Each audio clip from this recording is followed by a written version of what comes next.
Buenos días, hermanos.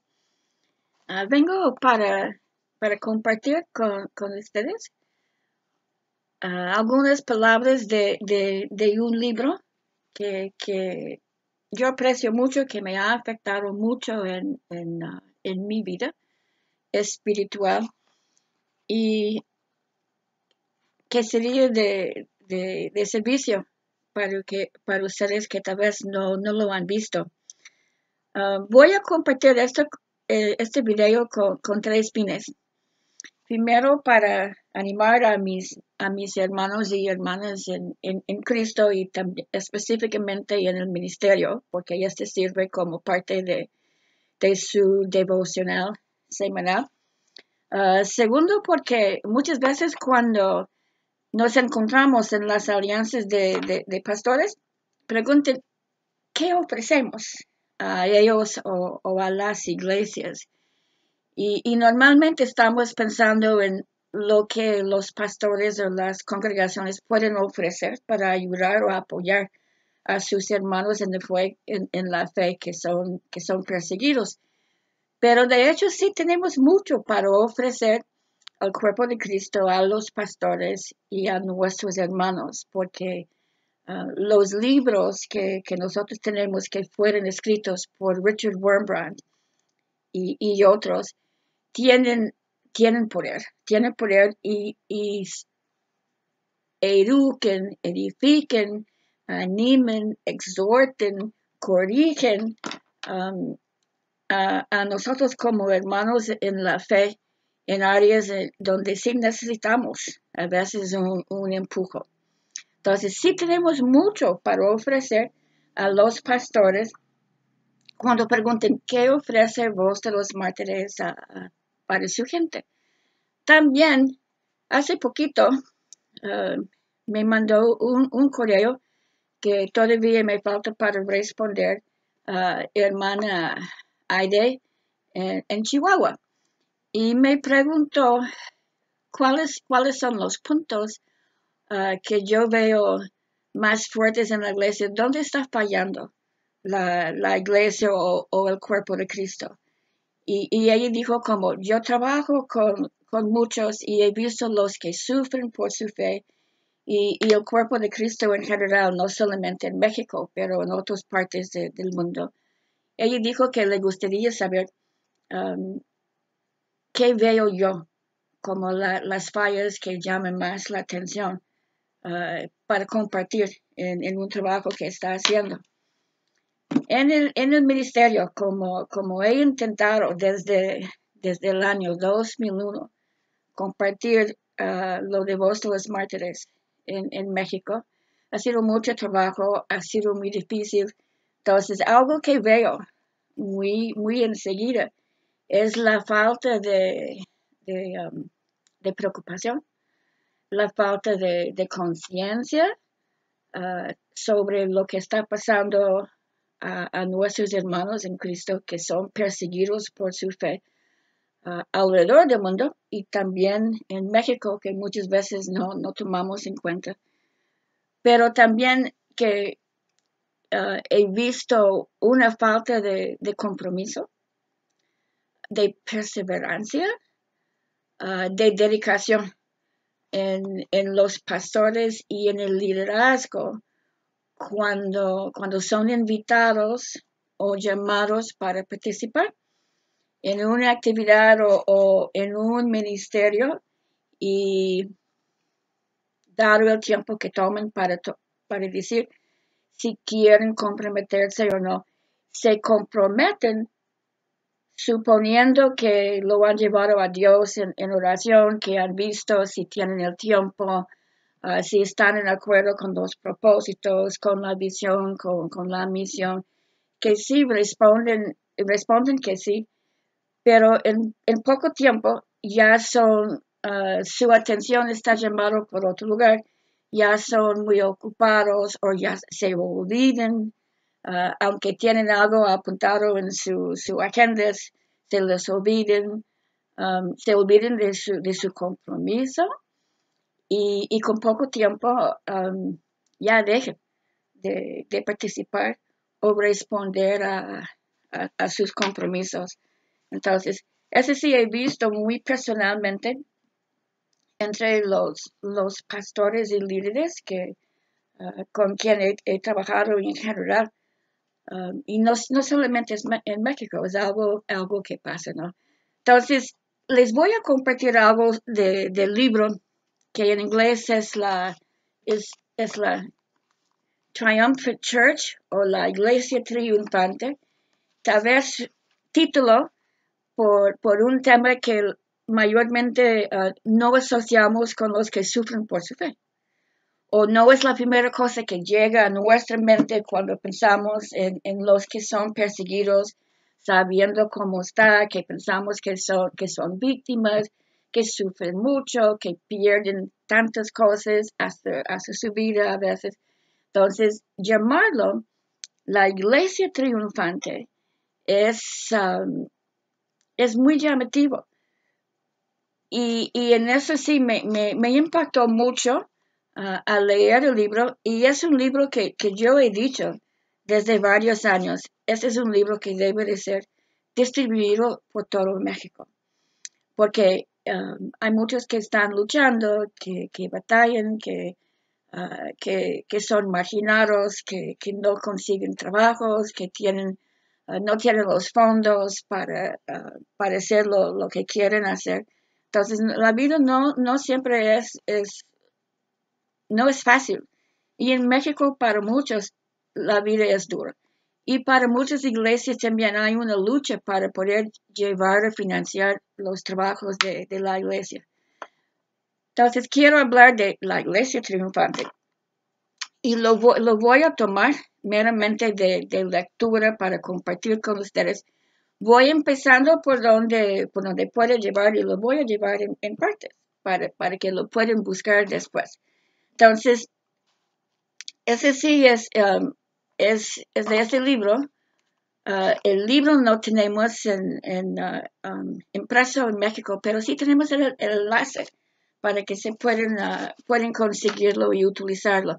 Viene en 3 partes. La primera parte está escrito por Richard Wurmbrand, el fundador de Voz de los Mártires, y sí, es muy interesante, pero sí, debe de ser leído y puede ser pesado a veces. Se llama Preparando para la Iglesia clandestina o subterránea. La segunda parte es Sufriendo el sacrificio del cristiano por John Piper. Y la tercera parte es bosquejos sobre persecución, estudios que pueden presentar en su iglesia. Richard Wurmbrand era intelectual y luego al convertirse a Cristo escribió muchos libros y han sido traducidos a muchos lenguajes. Entonces, y no todos los libros tenemos a la mano en español, pero esto sí. Voy a compartir la segunda parte que está escrito por John Piper porque habla sobre cómo él respondió al conocer a Richard Wurmbrand y su testimonio.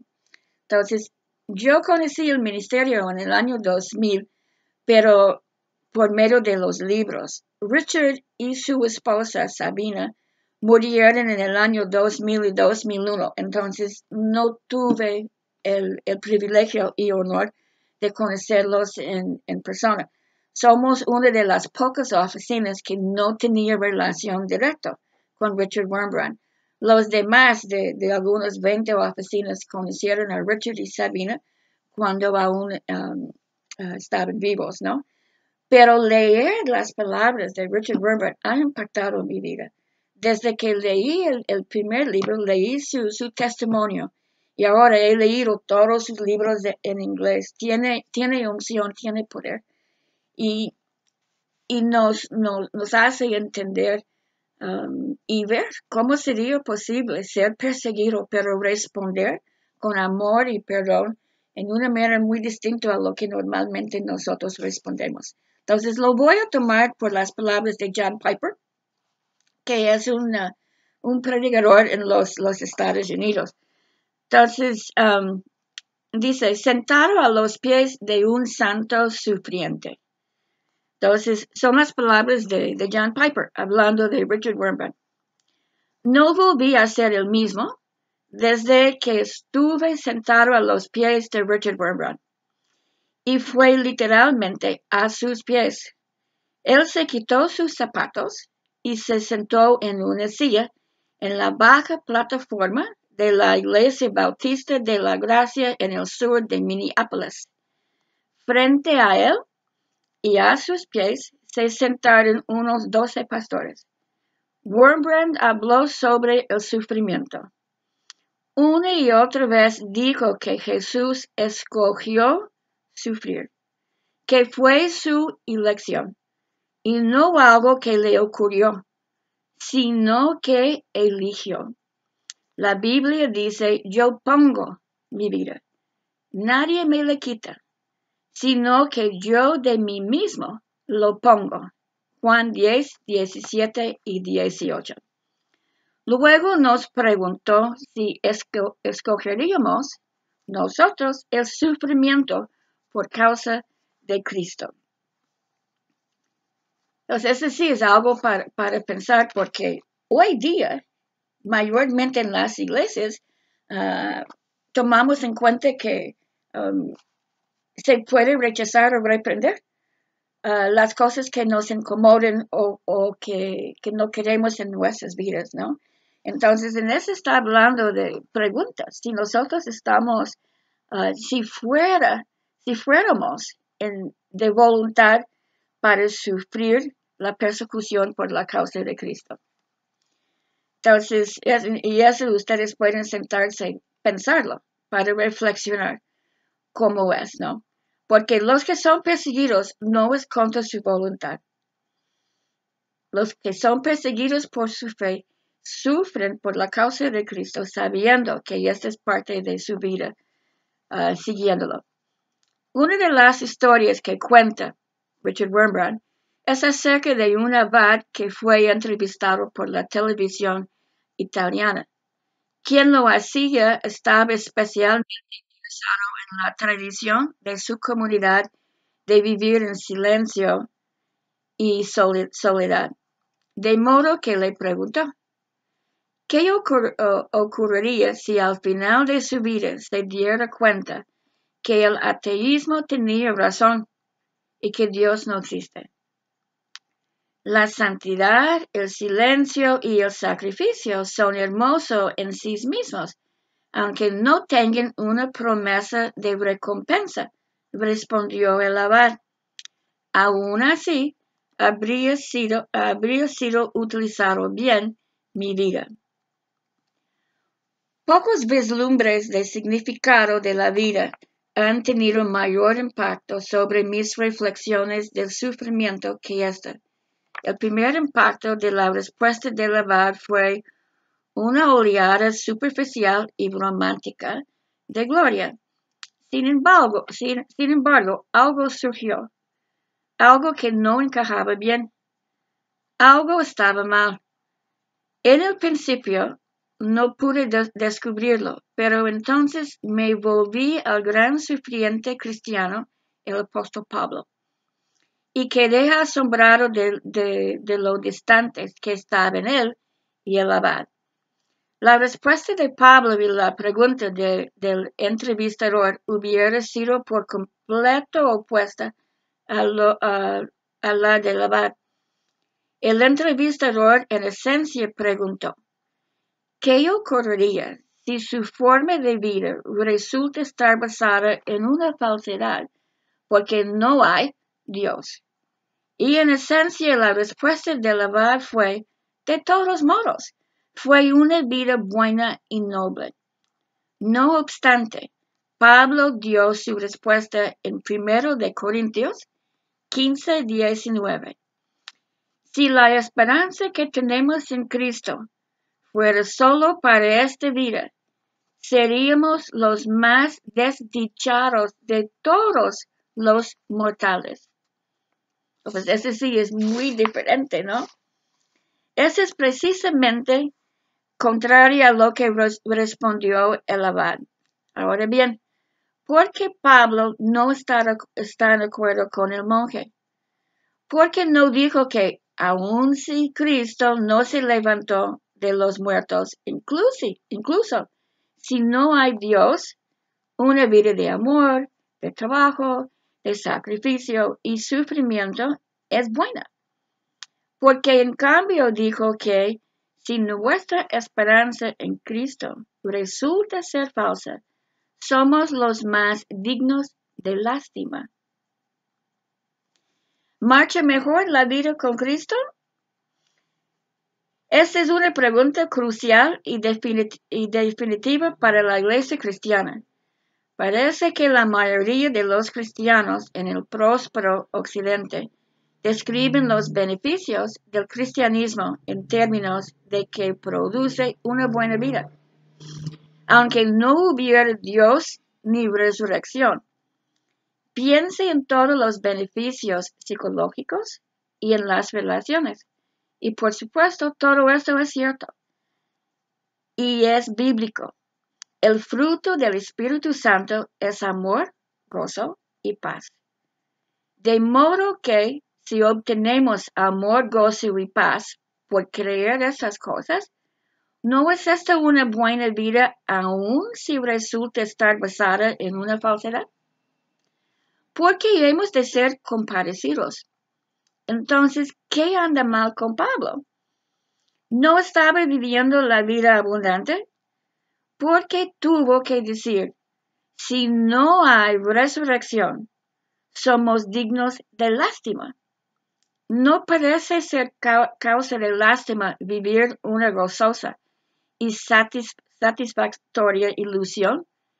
Si de todos modos esa ilusión no hace ninguna diferencia en cuanto al futuro. Si una ilusión puede cambiar el vacío y la carencia de sentido por felicidad, ¿por qué no ilusionarnos? La respuesta parece ser que la vida cristiana para él no era la así llamada buena vida de prosperidad y comodidad.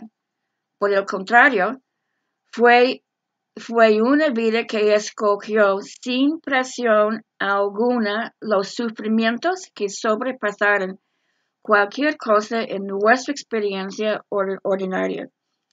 La creencia de Pablo en Dios, su confianza en la resurrección y su esperanza en la eterna comunión con Cristo no produjeron en él una vida de comunidad que fuera satisfactoria aún sin la resurrección. No, lo que su esperanza produjo fue una vida que eligió de forma libre el sufrimiento. Sí, es cierto que conoció un gozo indecible, pero era un regocijo en la esperanza. Romanos 12:12. Y este le dio la libertad para acoger los sufrimientos que nunca hubiera escogido aparte de la esperanza de su propia resurrección y de la de aquellos por quienes sufría. De acuerdo con su propio testimonio, si no hay resurrección, su elección del sacrificio era digna de lástima. Sí, es cierto que había alegría y un gran sentido de enorme significado en su sufrimiento. Pero esa alegría existía solo por causa de la gozosa esperanza de lo que habría después del sufrimiento. Este es un punto en cuestión en Romanos 5, 3 y 4. Y no solo esto, sino que nos alegramos también en nuestros sufrimientos, porque sabemos que el sufrimiento produce perseverancia. La perseverancia, interés de carácter, y la interés de carácter, esperanza. Así que hay gozo en la aflicción, pero esto viene por causa de la esperanza que la aflicción en sí misma está ayudando a asegurar y aumentar. De modo que si no hay esperanza, Pablo es un tonto al acoger esta aflicción. Y más tonto aún si se regocija en esta. No obstante, sí hay esperanza. El apóstol escoge una forma de vida que sería tonta y digna de lástima, sin la esperanza de la alegría que espera más allá de la tumba. Él responde la pregunta de Richard Wurmbrand con un sí y escoge el sufrimiento. Ahí lo voy a dejar ahorita, nomás para darles como un poquito de sabor de cómo es la lectura de Richard Wurmbrand y para ver un poquito de lo que sostiene, lo que sostiene a los que son perseguidos por su fe. Lo podemos utilizar y aplicarlo a lo que es el sufrimiento en nuestras propias vidas, fuera si es de la persecución religiosa o si son conflictos en la vida, si son por problemas familiares, por otros problemas que nosotros estamos enfrentando, porque nos enseña lo que era la esperanza de Pablo y también los extendemos a los cristianos que sufren. No es que vivimos vidas decentes, que hacemos las cosas bien y eso es suficiente. Ese sí está basado en la esperanza que nosotros tenemos después y lo que Jesús nos prometió. Entonces, hasta la segunda parte, les dejo. Espero que se les dé un poquito que les da como el deseo para escuchar más. Dios les bendiga.